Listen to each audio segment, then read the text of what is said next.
দীর্ঘদিন ধরেই অভিনয়ে নিজেদের দক্ষতার সাক্ষ্য রেখে চলেছেন রোজি সিদ্দিকী ও শহীদুজ্জামান সেলিম। নাটক, টেলিফিল্ম ও ওটিটি সব মাধ্যমেই এই দুই তারকার উপস্থিতি দর্শকদের আলাদা মুগ্ধতা দেয়।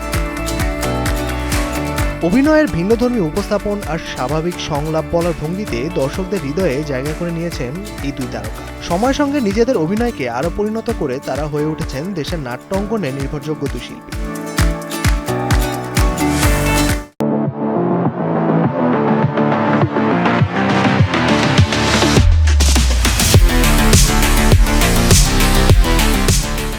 সম্প্রতি তাদের ঝুলিতে যুক্ত হলো নতুন আরেকটি কাজ।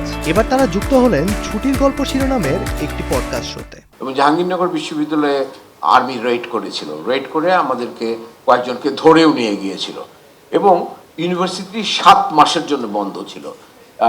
এটা হলো ফেব্রুয়ারি মাসে বন্ধ হয়, 12ই ফেব্রুয়ারি এই দিনটির কথা অনেকেরই মনে থাকে। শুধু তাই নয়, এই তারকা দম্পতি ছুটি রিসর্ট কক্সবাজারের শুভেচ্ছা দূত হিসেবেও যুক্ত হয়েছেন। পাশাপাশি রিসর্টটির মালিকানার সঙ্গেও যুক্ত হয়েছেন তারা। ছুটি রিসোর্ট কক্সবাজারের একটা দারুণ ভূমিকা আগামীর বাংলাদেশে থাকবে বলে আমার মনে হয়। সেই কারণেই আমি এবং রোজি সিদ্দিকী আমরা দুজনেই আজকে এটাতে চুক্তিবদ্ধ হয়েছি। হোটেল শেরাটনে জাঁকজমকপূর্ণ এক আয়োজনের মধ্য দিয়ে এই খবর জানান এই জুটি। পাশাপাশি একদিনে সম্পন্ন হয় চুক্তি স্বাক্ষর।